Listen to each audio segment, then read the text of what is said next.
Next topic होने वाला है that is going to be cirrhosis. अब सिरोसिस जो है ये ऐसा कॉन्सेप्ट है जिसको पैथोलॉजी में बहुत अच्छे से लंबे तरीके से समझाया जाता है, ठीक है। बट इसका पूरा मैकेनिज्म अभी हम देखेंगे, ठीक है। उसके जो की पॉइंट्स होते हैं उसको देखेंगे, फिर उसके कारण जो फीचर्स प्रोड्यूस होते हैं उनको डिटेल में देखेंगे, ठीक है। It is more of a conceptual part और क्लिनिकल पार्ट इसका थोड़ा छोटा रहेगा, ठीक है। ये तब ज्यादा इंपॉर्टेंट होता है व्हेन इट क्लिनिकली, जब ये एक प्रेजेंट होता है एक कॉम्प्लिकेशन की तरह, जैसे कि नैश के बाद में, एएलडी के बाद में, ड्रग इंड्यूस्ड हेपेटाइटिस के बाद में, ऐसे ऐसे कॉम्प्लिकेशन जब ये दिखता है देन इसका मेडिकल इंपॉर्टेंस होता है। अदरवाइज ये बहुत ही कॉन्सेप्चुअल टॉपिक है। इसके कारण जो कॉम्प्लिकेशंस होते हैं, उसके कारण जो सिम्टम्स होते हैं, दे आर क्लिनिकली ऑब्जर्व, ठीक है।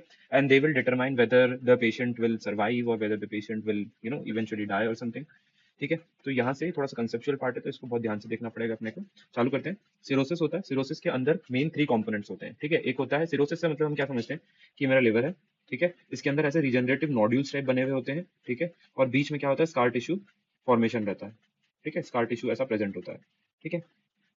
अब साथ में क्या होता है, इसके अंदर वेसल्स भी हैं, ठीक है। 3 बड़ी बड़ी वेसल्स हैं इसके अंदर से, जो एक हेपेटिक वेन निकलती है, एक हेपेटिक आर्टरी आती है, पोर्टल वेन आती है, ठीक है। तो ये सब एक बड़ी बड़ी वेसल्स भी होती हैं, तो उनमें वैस्कुलर चेंजेस भी होते हैं। तो बेसिकली ये 3 कंपोनेंट्स बनाते हैं, पैरेन्काइमल नोड्यूल्स, फाइब्रस सेप्टा या स्कार टिश्यू बोल लो, एंड वैस्कुलर चेंजेस। ये 3 चीजें अगर आपको समझ में आ गई तो सिरोसिस से लेके हर पॉइंट अपने को क्लियर हो जाता है।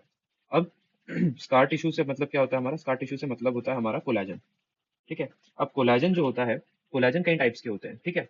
जो हम नॉर्मल लिवर में देखते हैं, जो टाइप 1, 3, 5 इस टाइप के जो कोलाजन होते हैं, ये थोड़े से हार्ड या स्कार टाइप के जो कोलाजन होते हैं, हार्ड कोलाजन टाइप के जो होते हैं, ये कोलाजन जो रहते हैं ये नॉर्मली सिर्फ कैप्सूल में प्रेजेंट होते हैं, पोर्टल ट्रैक्ट के अराउंड थोड़ा बहुत प्रेजेंट हो सकता है, सेंट्रल वेन्स के अराउंड थोड़ा बहुत प्रेजेंट होता है, just for that structural integrity वाला पार्ट ये रहता है वहाँ पे, ठीक है। बट ये हार्ड कोलाजन जनरली अपने को उसके पैरेन्काइमा या ऐसी जगह कहीं नहीं देखने को मिलते हैं, ठीक है। जो स्पेस ऑफ डिस होता है, जो स्पेस ऑफ डिस होता है उसके अंदर अपने को क्या देखने को मिलता है, delicate network of type 4 collagen. Type 4 collagen जो होते हैं थोड़े से स्मूथ टाइप के कोलाजन होते हैं। अगर मैं एक डायग्राम से बताऊं तो जैसे यहाँ पे हम बोलते हैं कि सेंट्रल वेन होती है, ठीक है। और यहाँ पे मेरा क्या होता है, पोर्टल ट्रैक्ट होता है, ठीक है। फिर उसके बाद में यहाँ बीच में क्या होते हैं, ऐसे साइनोसॉइड्स होते हैं, ठीक है। ये साइनोसॉइड्स होते हैं, ये साइनोसॉइड्स होते हैं, थोड़े फेनेस्ट्रेटेड रहते हैं, ठीक है, so that exchange of material can happen.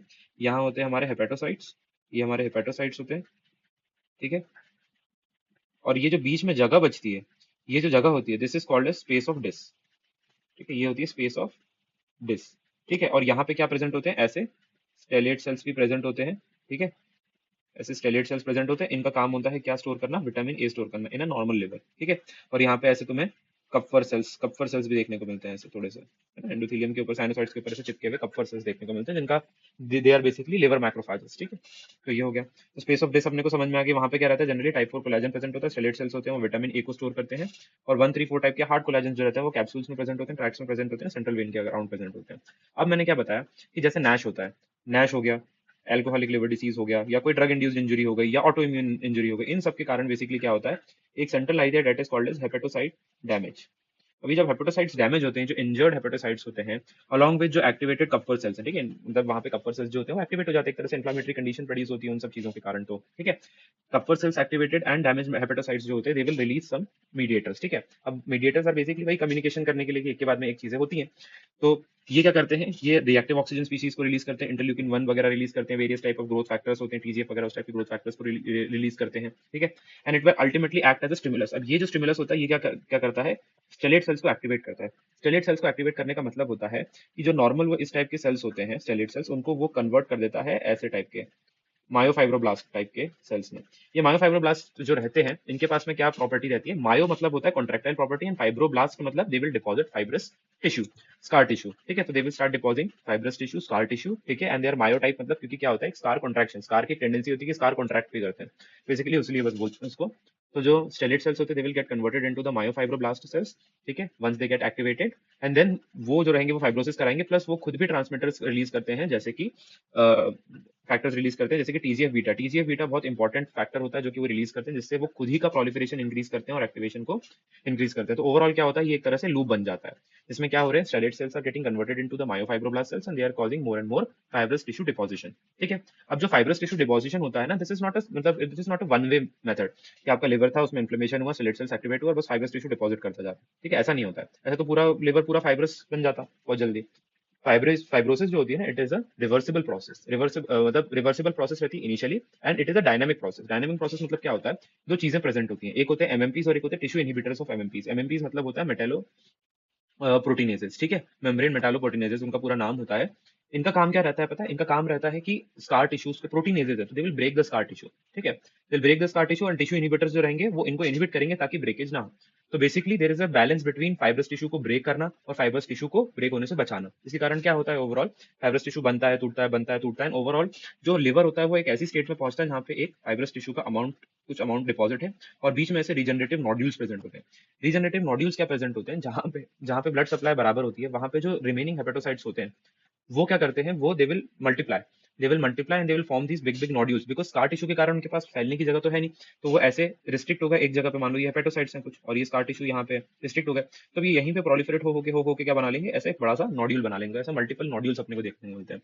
अब जो पेरेंकाइमल नोड्यूल्स होते हैं उसके अंदर जो हेपेटोसाइट्स होते हैं वो एक मिक्सचर होता है बेसिकली, उसमें जो ऑलरेडी जिनमें सेनेसेंट कैपेसिटी आ गई थी, मतलब जो डिवाइड नहीं हो सकते वो वाले हेपेटोसाइट्स भी मिक्स्ड होते हैं, ठीक है?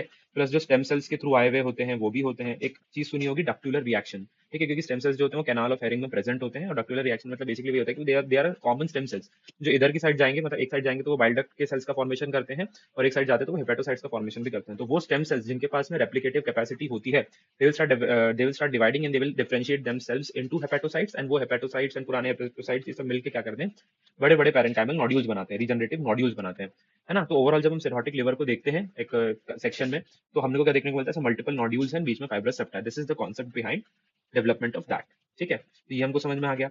अब वैस्कुलर वाला पार्ट इसलिए इंपॉर्टेंट होता है क्योंकि ये वैस्कुलर वाला पार्ट है ना, जो कॉम्प्लिकेशंस ऑफ सिरोसिस होती है उसको समझने के लिए बहुत इंपॉर्टेंट होता है कि सिरोसिस के कारण जो कॉम्प्लिकेशंस डेवलप हो रही है उसका रीजन क्या है। तो उसमें से सबसे पहला जो हम सुनते आते हैं वो क्या होता है, पोर्टल हाइपरटेंशन, ठीक है?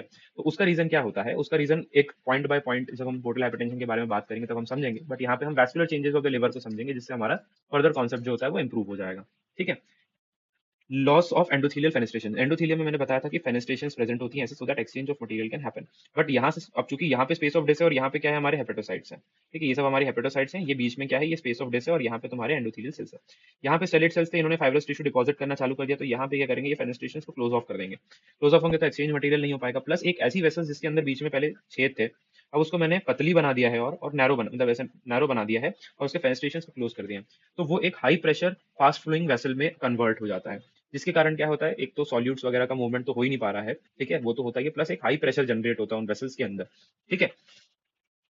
एक्सचेंज ऑफ मटेरियल प्रिवेंट हो गया, हाई प्रेशर डेवलप हो गया, और साथ में क्या होता है, जो हेपेटोसाइट्स होते हैं, हेपेटोसाइट्स के ऊपर क्या होते हैं, ऐसे विलाइज प्रेजेंट होते हैं। विलाई का अपने को एक ही काम पता है कि वो एब्जॉर्प्शन को इंक्रीज करने के लिए होता है, ट्रांसपोर्ट ऑफ मटेरियल को फैसिलिटेट करने के लिए होता है।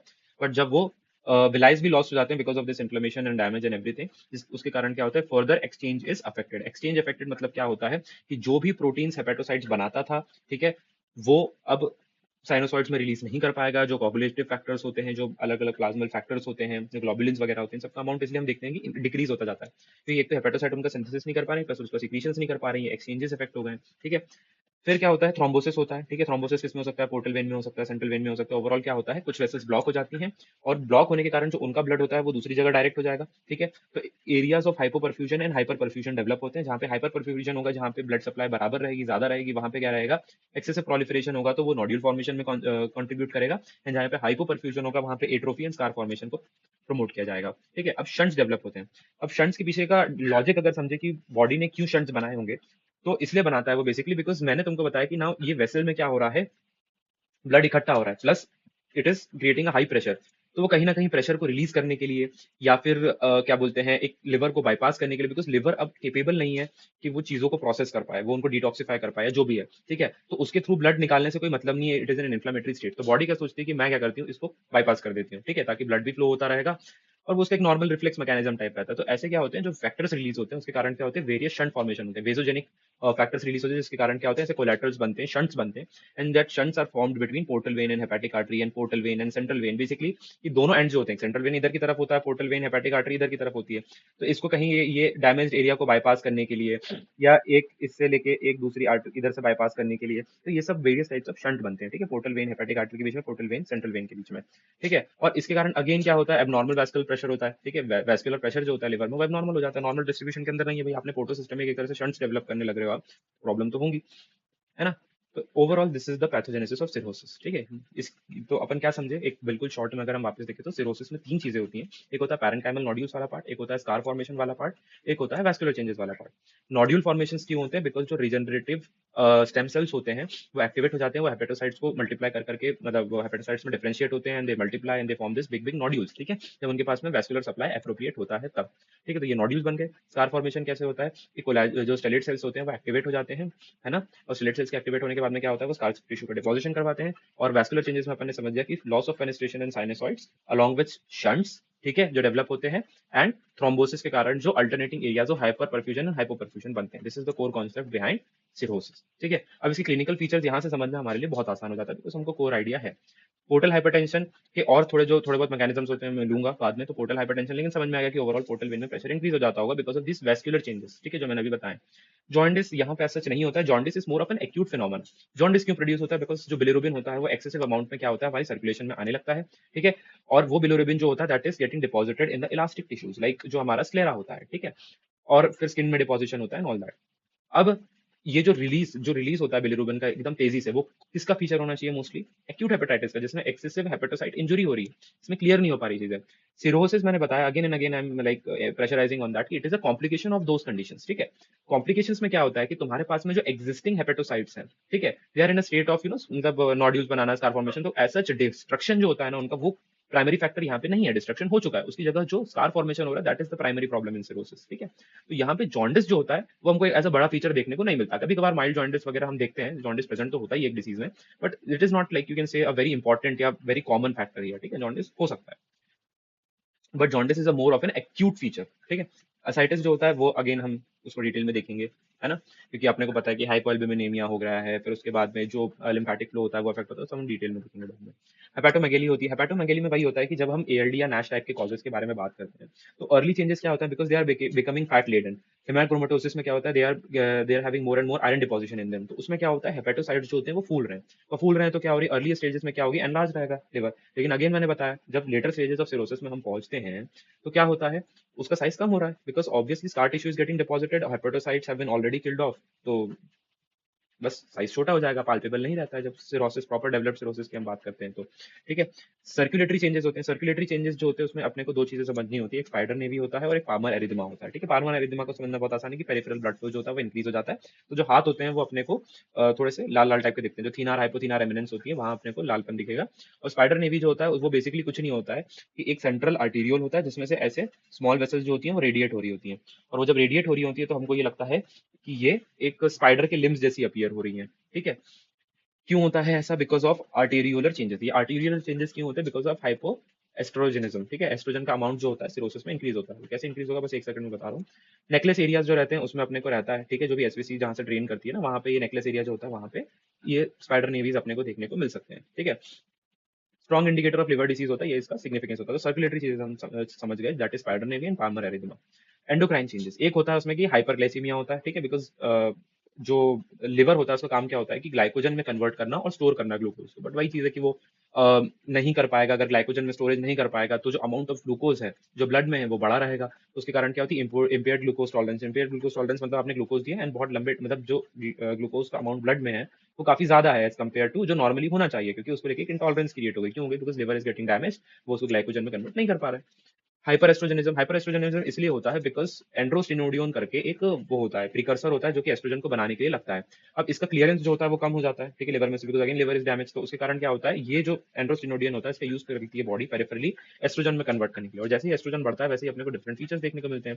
मेल में क्या इफेक्ट क्रिएट करेगा? एलोपेशिया करेगा, ठीक है। जो मेल डिस्ट्रीब्यूटिव एरियाज होते हैं, जनरली जो मेल हेयर्स होते हैं, that is a function of DHT. DHT के कारण जो male pattern of hair distribution होता है, ऑल दैट होता है, वो सब चीजें होती हैं, ठीक है। बट अगर वो नहीं होगा तो क्या होगा? एलोपेशिया हो जाएगा, गायनोकोमास्टिया हो जाएगा, टेस्टिकुलर एट्रोफी हो जाएगी, ठीक है। प्लस फीमेल्स में क्या फैक्टर रहेगा? एमेनोरिया, मेंस्ट्रुअल साइकिल्स जो होती हैं वो इरेगुलर हो जाती हैं, irregular menses, amenorrhea, atrophy of breast हो जाता है, ठीक है।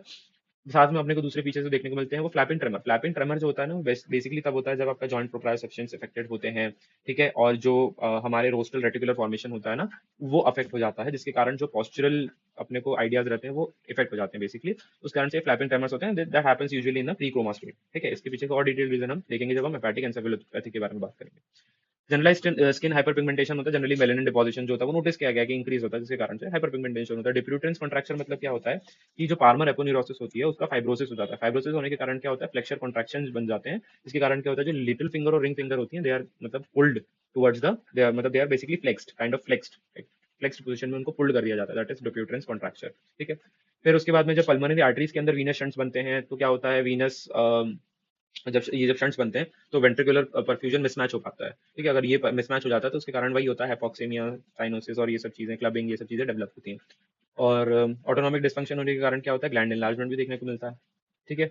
अब नेल चेंजेस के बारे में बात करते हैं तो नेल चेंजेस जो रहते हैं उसमें अपने को व्हाइट एंड ब्रिटल नेल्स देखने को मिलते हैं। मेन चीज होती है ये म्योरकेस नेल्स होते हैं। म्योरकेस नेल्स जो होते हैं दैट इज बेसिकली नेल्स के ऊपर में क्या होता है, ऐसी ट्रांसफर्स व्हाइट लाइंस क्रिएट हो जाती हैं। ठीक है।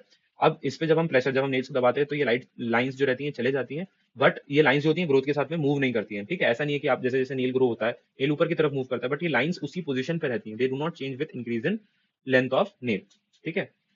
एनीमिया डेवलप होता है। एनीमिया डेवलप होने का क्या कारण रहता है कि पहली चीज जो वेराइसिस डेवलप होते हैं, वेराइसिस कब बनते हैं, जब पोर्टल हाइपरटेंशन होता है, वेराइसिस हम देखेंगे बनते हैं उसके अंदर, तो उसमें से कभी ब्लीड हो गई, न्यूट्रिशनल डेफिशिएंसी हो गई, हाइपरस्प्लेनिज्म हो गया। हाइपरस्प्लेनिज्म क्या होता है, जब पोर्टल हाइपरटेंशन होता है तो पीछे की तरफ ऐसा ब्लड कलेक्ट होता रहता है तो स्प्लेनोमेगेली हो जाती है। जब स्प्लेनोमेगेली होती है तो वो क्या करता है, वो एक स्टेट क्रिएट करता है जिसको बोलते हैं हाइपरस्प्लेनिज्म। हाइपरस्प्लेनिज्म में क्या होता है, जो हमारे ब्लड में चीजें प्रेजेंट होती हैं जैसे कि प्लेटलेट्स होते हैं, ब्लड सेल्स होते हैं, डब्ल्यूबीसीज होते हैं, उनका रैपिड क्लियरेंस चालू हो जाता है, तो उनका अमाउंट जो होता है वो बेसिकली कम हो जाता है। दैट इज इन शॉर्ट जो होता है हाइपरस्प्लेनिज्म अपन बोलते हैं। उस कारण से भी अगेन लाइक एक्सप्लेन एनीमिया हो सकता है।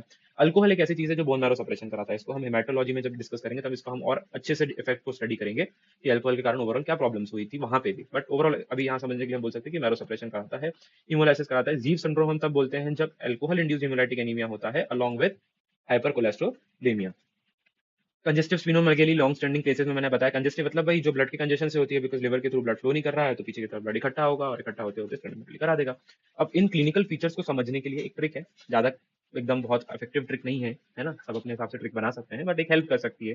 ठीक है। याद रखना है कि बस बी नहीं है, there is no B here. ठीक है।